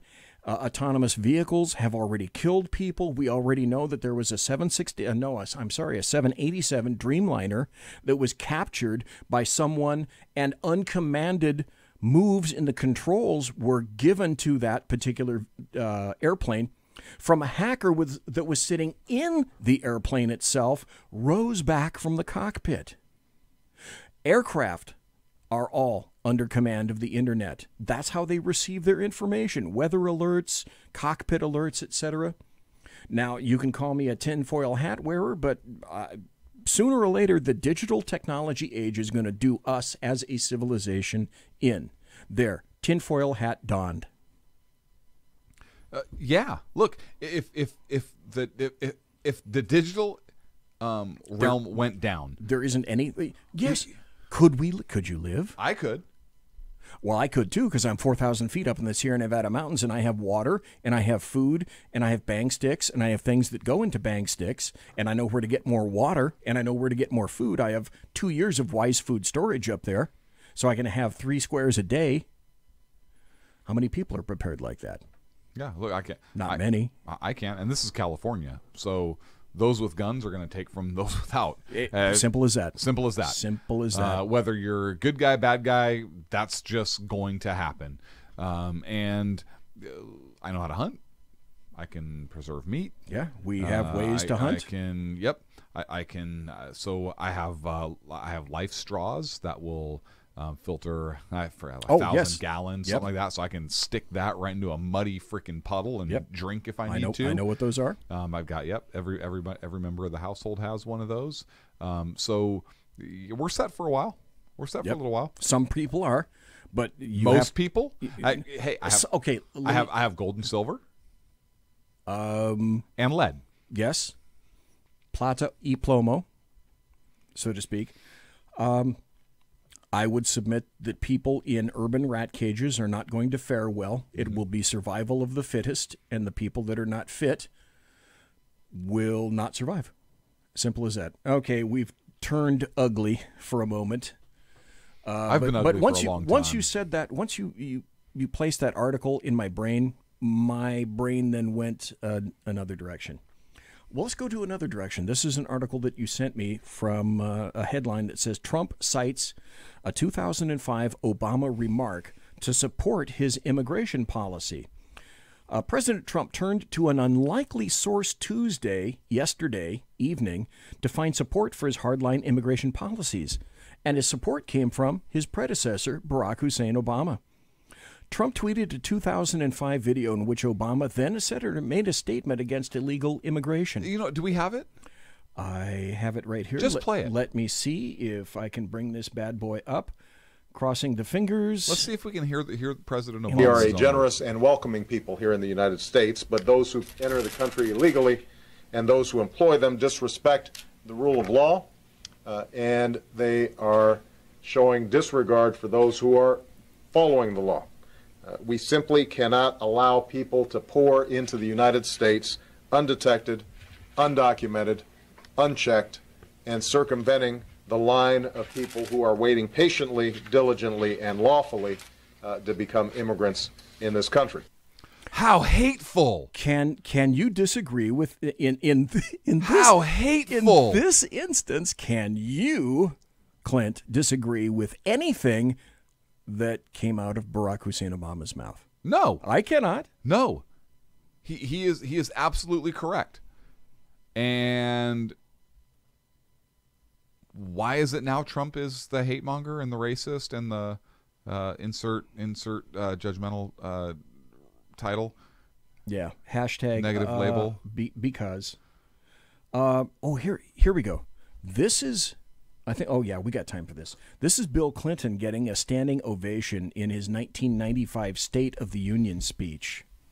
This is only about 1 minute and 20 seconds long. All Americans, not only in the states most heavily affected, but in every place in this country, are rightly disturbed by the large numbers of illegal aliens entering our country. Agreed. The jobs they hold might otherwise be held by citizens or legal immigrants. The public service they use impose burdens on our taxpayers. That's why our administration has moved aggressively to secure our borders more, by hiring a record number of new border guards, by deporting twice as many criminal aliens as ever before, by cracking down on illegal hiring, by barring welfare benefits to illegal aliens. In the budget I will present to you, we will try to do more to speed the deportation of illegal aliens who are arrested for crimes, to better identify illegal aliens in the workplace as recommended by the commission headed by former Congresswoman Barbara Jordan. We are a nation of immigrants, Democrat. but we are also a nation of laws. It is wrong and ultimately self-defeating for a nation of immigrants to permit the kind of abuse of our immigration laws we have seen in recent years, and we must do more to stop it. Okay, from there on, it's just a whole bunch of applause and whatnot. So hang on. Barbara Jordan was not just a Democrat. She was African American. She was a leader in the civil rights movement. That's who President Clinton is referring to as making the recommendation for harsher immigration laws and harsher consequences for illegal immigrants. Okay, question. And it's for me. The question is for you. The question is for everybody listening live, everybody listening in chat, everybody watching live, everybody listening in podcast. Here's the question. Since 1995 and 2018, 23 years, what's changed between then and now? BZ knows. I know. It's the walk away movement. It's why the walk away movement is occurring. It's Democratic Party has lost their they've lost their mind, but they've also lost their once monolithic voting base. It used to be that the Democrats could count on Mexicans. They could count on blacks, some Hispanics, but at the time, mostly blacks, to vote in perpetuity, just a straight ticket Democrat. And now the greatest number of people that are embracing the walk-away movement are blacks, Asians, Mexicans, Hispanics, people that are here and paid a price to get here and are not illegal. I think it's more insidious than that. That's my read on the obvious. What's your take on the more insidious? I think it's more insidious than that. I think that the Marxists, the extremists, the Bill Ayers types of the world have infiltrated the university system and the educational system. Okay. There's no argument about that. Okay, no, none. We as a country have brought about a radicalized group of people who are now of voting age, and the Democratic Party has moved away from and the Imprimis article ties right in with this. We have moved away from arguing about policy and about how we're going to get to X destination, which we agree on, and we've talked about this on the show even before the Imprimis article came out. To now we are arguing about the different end games. We used to have the same common end game. We no longer have that. There has been radicalized. Okay. The left the Democratic Party has been radicalized. There's a huge insurgent group within the party who wants to take the United States of America to a completely different endgame than you basically have a constitutional republic, or you have a party of power. You have power politics. What the article that we referenced earlier calls regime. You're arguing for power rather than for policy, and I think that's what we're seeing now. So I think that because there's been a fundamental shift. Yes, you're right. I'd forgotten what you could call the lack of a better word, the anarchist effect. So because you've had that fundamental shift, you have people who, the Hoover Democrats, right? People like Bill Clinton, like Barbara Jordan, who were like, Bill Clinton was called the first black president at the time, right? People that legitimately moved for civil rights. Barbara Jordan, a civil rights leader at the time, and so forth, who's making these recommendations because they still cared about America. That's not the case anymore. There are Democrats, with a large percentage of Democrats within the party that no longer care about America. American exceptionalism is dead. They want to see a world with no borders. Fuck. I sent you pictures. I was at a bookstore yesterday. Oh, right. Tell us about that. This ties in perfectly. Yep. And I was at a bookstore yesterday, and there was an article on the end cap. I was in a Barnes and Noble. Let me turn on your photo, just so if you have the photos, you can put them up and people can see. I was in a Barnes and Noble, and there was an end cap display in the store. There it is. And let me read you some of the titles of the books on this end cap display very near the kids section of the store. One of the children's books, Enough, 20 Protesters Who Changed America. And you can see that it's drawn in a cartoonish kind of way to try to capture younger kids. Minority athletes with fists raised in the air. Yep. Another book, Roses and Radicals. Perfect, just what your kids need. Another book, What Can a Citizen Do? I actually read some of this one. It's not a citizen of the United States. It's what can a citizen of the world do? What can a global citizen do? Another book, Refugee, written by... because they're all good and they're all great. And as a matter of fact... Written by Alan Gratz. Oh, hang on. All refugees are better than you are. My personal favorite, by Wade Hudson and Cheryl Willis Hudson. I'm guessing it's a husband and wife. We Rise, We Resist, We Raise Our Voices.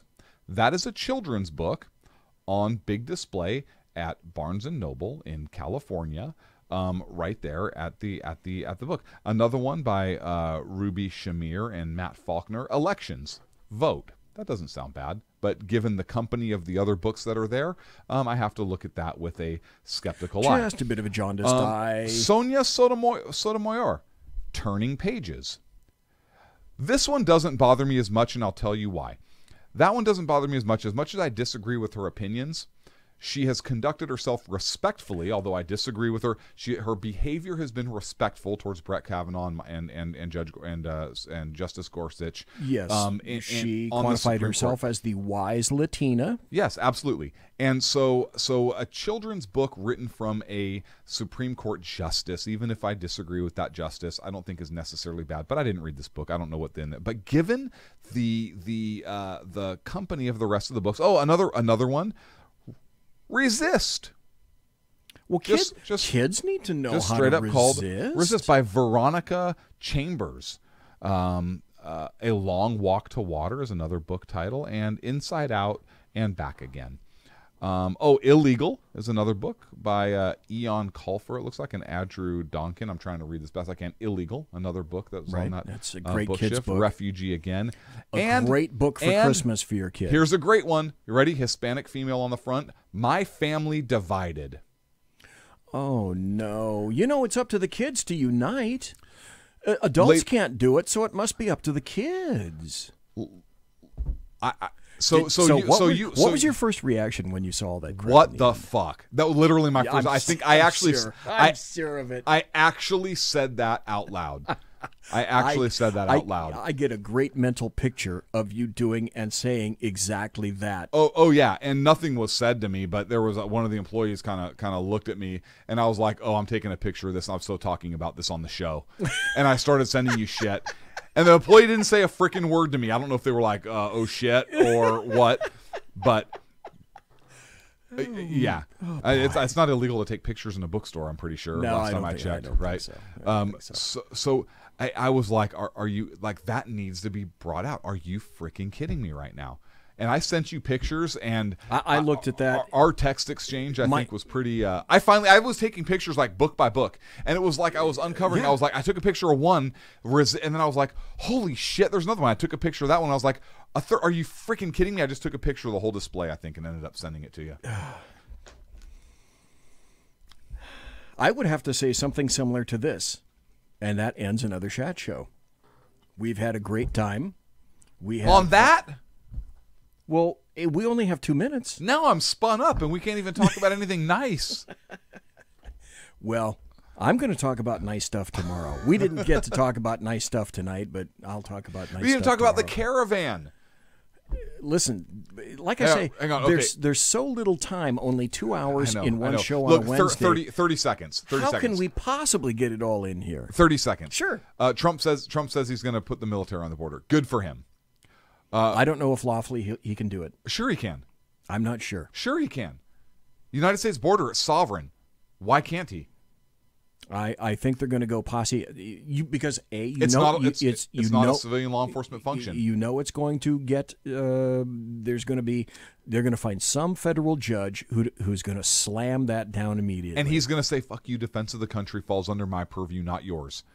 That'll be an interesting confrontation. Yeah, but he's already setting his argument up for national security and for the invasion argument by talking about MS-13 and by talking about potential terrorists coming in from the Middle East.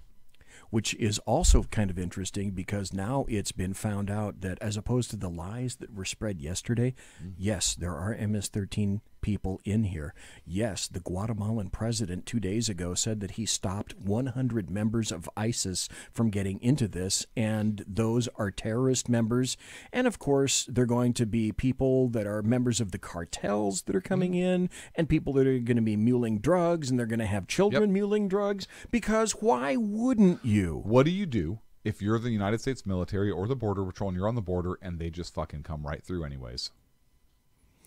My guess would be they're going to do exactly that. But the final question would be, of this entire massive border, and you're this congealed group that's soon to assault the border, and no, I don't think they're going to get here in 2 weeks for the midterms. By the way, it's only 12 days now before the midterms. I don't think they're going to get here in 12 days.